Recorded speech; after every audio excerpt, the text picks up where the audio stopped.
Salut tout le monde, comment allez-vous? J'espère que vous allez bien. Et donc nous avons réussi. Alors nous avons réussi dans un contexte, en fait, et si on devait donner des explications rationnelles, ce serait extrêmement difficile de les trouver.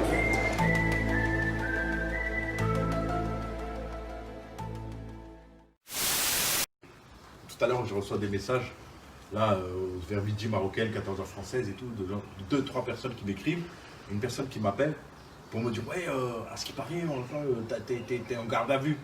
De quoi? Ouais, t'es en garde à vue. En garde à vue pourquoi? Pour quelle raison je serais en garde à vue? Ouais, c'est des...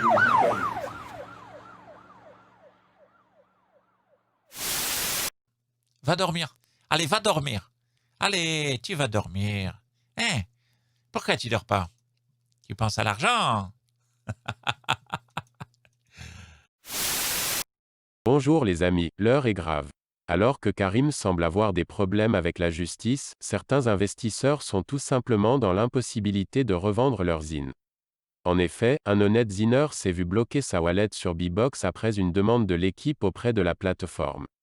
Le volatile a pourtant payé son abonnement au club Wetio et ne peut même pas profiter de ses zines achetées à un tarif préférentiel. Je vous laisse admirer l'échange entre Karim et le laissé pour compte, c'est édifiant.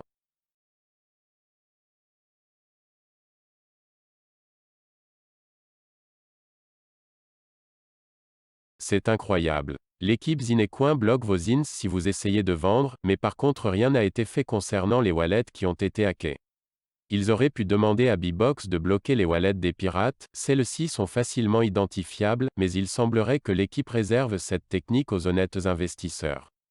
MDR. Je conseille vivement à cet investisseur de porter plainte, ça fera une procédure supplémentaire contre ces margoulins. Mais bon, ne leur en voulez pas trop, il lui avait pourtant bien dit de ne pas vendre. Et puis, quand on sait qu'avec moins de 1% des tokens vendus, tout s'écroule, on comprend pourquoi l'équipe se donne à de tels actes de sabotage. Et dire que ces vendeurs de tapis lancent une nouvelle levée de fonds alors que le premier produit n'est même pas fini. Autant vous dire que vous risquez d'être déçus. Leur soi-disant blockchain révolutionnaire risque d'être un fiasco total d'après ce qu'on a vu sur le testnet. RIP la fameuse limite des 51 millions de zines, on va avoir droit à une inflation de malade, ils vont vous submerger de zines, et bien sûr, les nodes seront pas du tout rentables. Et encore, ça c'est dans le meilleur des cas, c'est-à-dire si la blockchain fonctionne. Je n'en dis pas plus, je ne voudrais pas vous gâcher la surprise, lol. Et, accrochez-vous, ils pensent déjà à vous vendre un troisième token. La technique sera toujours la même. Ils vont vous faire peur, dire que tout va s'écrouler, qu'un astéroïde s'apprête à tout détruire, mais rassurez-vous, l'équipe Zinecoin est là pour soulager votre portefeuille. Bien entendu, il est impossible d'acheter du ZIR avec du ZIN. Je vous laisse deviner pourquoi. Bon, en gros, ils veulent lancer un nouveau token dès qu'ils ont besoin d'argent. Et de l'argent, ils vont en avoir besoin. En effet, voici un petit tableau qui nous informe sur la distribution des ZIN depuis la première levée de fonds. On y apprend qu'une grosse partie des tokens a été distribuée en janvier 2019. Sachez qu'il y a également eu une vente privée avant cette période. Bref, ces investisseurs, qui ont attendu 18 mois pour avoir leurs 7%, ne vont peut-être pas tarder à revendre leurs zines.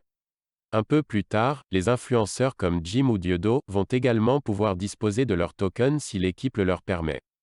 Coïncidence étrange, Karim souhaite absolument déployer Wetio juste avant que ces investisseurs du premier cercle n'arrivent à la fin de ces fameux 18 mois.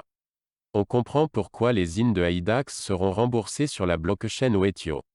Alors, vous la sentez venir la quenelle?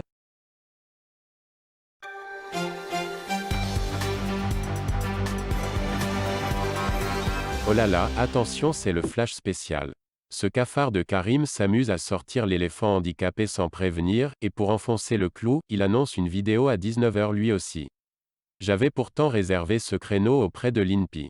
Private joke. Les investisseurs à plumes semblent se réjouir de cette nouvelle, je m'en vais de ce pas leur expliquer la vie, à ces bouffeurs de graines. Entre un réseau qui ne sera pas du tout sécurisé et les transactions qui ne se valident pas, je vois mal comment tout ça va tenir la route. Toute cette précipitation est bien étrange.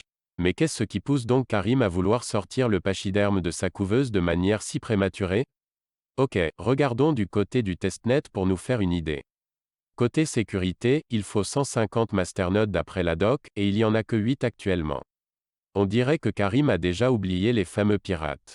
S'il faut 150 masternodes pour sécuriser le réseau, c'est pas pour faire beau. Aucun zinner n'a déployé le sien, miskin.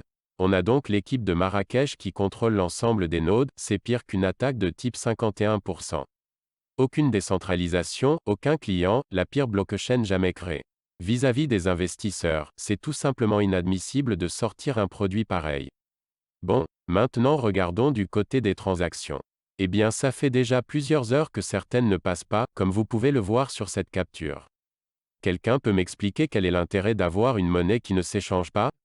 J'espère au moins que ce point sera réglé lors du déploiement. Tout cet argent pour un mauvais copier-coller du Tomo. C'est une honte. Vous voulez vendre vos zines? Eh bien, vous ne pouvez pas. Bon, vous m'avez saoulé, passons à la suite. Ah oui, une dernière chose. Ne cliquez surtout pas sur les liens que Karim balance sur son Facebook, au risque de tout perdre. Et voilà. Après, on s'étonne que des vilains hackers empêchent le cours du Zinecoin de monter. Ils ont bon dos ces pirates. C'est du gros mytho et du très très grand mensonge. Ils vont rajouter du mytho dans le mytho. C'est la commedia dell'arte. Vous savez, la commedia dell'arte, c'est le théâtre dans le théâtre. Eux, c'est la mitonnerie et le mensonge dans la mitonnerie. Est-ce que le nouvel ordre mondial est une idée qui avait été prévue par l'Empire romain babylonien et les forces mauvaises depuis le début? À partir du moment où vous levez des fonds, il faut pouvoir prouver que l'origine est propre. Donc, KYC dans le cadre de Ziri, qui va nous permettre d'affecter les dépenses de manière totalement transparente pour mettre en marche tout ce qui est décrit très précisément dans le livre blanc. Et voilà, donc on n'a jamais été dans le cadre le plus légal. Jim, Jésus a démarré un cycle et son retour amorce un nouveau cycle? Oui.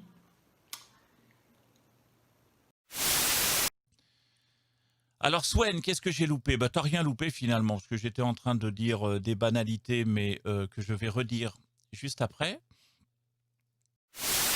Penses-tu que les éveillés combattent la nuit pendant leur sommeil contre la force de l'ombre? Non. Il y a des gens qui demandent si on peut leur donner l'emplacement exact des terrains pour qu'ils aillent voir sur Google Earth. Moi, je dis non. Non, il faut garder, je pense qu'il faut garder la surprise. Ouais. Peux-tu nous révéler autant? Tu me fais chier. Voilà. Alors. C'est pour ça que là, les gens me demandent ce qu'il faut qu'ils fassent avec leur argent. Moi, si j'étais eux, j'investirais tout de suite dans n'importe quelle crypto. Et ensuite, je changerais cette crypto en Ziri d'envoi par envoi sur un exchange. Enfin, en tout cas, sur la wallet. J'investirais pas dans n'importe quelle crypto. Si tu reprends, par exemple, mon historique, moi, j'ai jamais fait la promotion d'une crypto quelle qu'elle soit, à part nos projets. Jamais. Oui, non, mais. Aux gens d'acheter, que ce soit du Bitcoin ou quoi que ce soit. Jamais, jamais, jamais, jamais. Jamais. Est-ce que c'est vrai que tu mates du X avec des Shemales?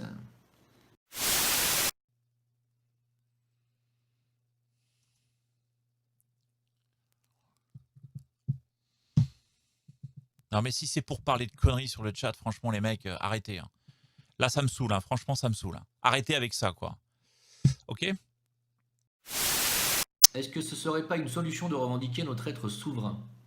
Ouais non, là tu pars dans des trucs trop abstraits.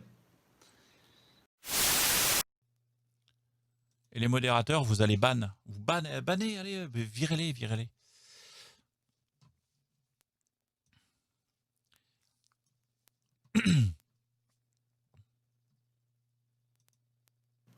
Non, il n'y a pas de modo, visiblement. C'est pour ça que je me tape des commentaires de débiles mentaux. Je te rappelle une chose, c'est que je ne fais pas partie de l'équipe. Moi, je suis un investisseur comme vous, les gars. Tu vois ce que je veux dire? On peut avoir plusieurs fois les 1000 Ziri gratuits. Alors, les 1000 Ziri gratuits, ça vient pas de nous. Ce sont des faux Ziri créés par, justement, les tarés dont je parlais. C'est possible d'installer un virtual masternode de Nokenshen pour miner l'usine? Non. Non. Jim, sais-tu qu'il y aura d'autres cryptos sais-tu s'il y aura d'autres cryptos que vous allez créer autres que le Ziri? Oui, il y en a une qui arrive en fin d'année. Je ne peux pas vous en dire plus. Il y a des gens qui m'ont demandé, qui ne sont pas là, mais qui m'ont demandé si on avait d'autres projets, tokens, crypto après le Ziri. On ne fonctionne pas comme ça, nous, on fonctionne une pierre après l'autre. Vous avez vu qu'on a attendu Wetio, que Wetio soit déployé pour créer d'autres choses. Alors, il y aura d'autres projets, mais on ne va pas donner de date, on ne sait pas. Et l'arrivée du Messie derrière, du vrai Messie, hein, pas du Machiar, peut arriver très vite aussi. Je n'ai jamais vu ça. Alors déjà que le service avant le Covid, c'était vraiment pas top et très cher, mais alors là, je vous raconte même pas quoi. Plutôt se faire, on a quand même des malades congénitaux et irrattrapables. Le Rissou en question est un malade mental, et on en a d'autres dont je vais taire les noms qui sont complètement givrés. C'est des gens qui sont cinglés, hein. Mais vraiment. On est sollicité de partout, des gens qui disent qu'est-ce que je peux faire? Dites-moi, donnez-moi un ordre, on agit tout de suite. On a des avocats dans les bases de données, bon, les procédures judiciaires, on en a entamé, mais pas contre des cafards. Et des gens qu'il faudrait vraiment, envoyer à l'asile, hein. C'est vraiment des tarés, hein. On fait des procédures judiciaires, c'est comme des mecs contre Aberkan, c'est-à-dire qui ont une certaine notoriété et qu'on considère qu'ils ont porté préjudice à l'image du Bitcoin, même s'ils réussissent à rien nous impacter, mais pour le fun, on met des avocats, et sur les cafards, on va pas. T'imagines appeler un avocat, tu vois, voilà, j'ai un dossier de cafard, ça vous intéresse? Ayez les yeux ouverts. Ces gens-là travaillent pour l'arrivée de l'Antéchrist, du magicien.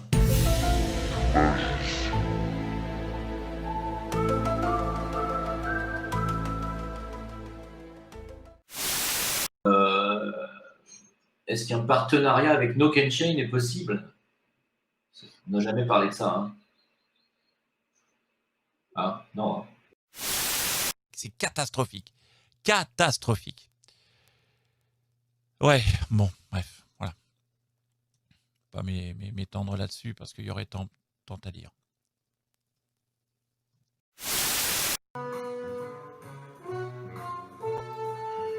Pour la peine, je vais me servir un petit coup de rouge. C'est pour faire plaisir à Fabrice qui me traite d'alcoolique. Eh Fabrice, un petit coup de rouge, ça a jamais tué personne.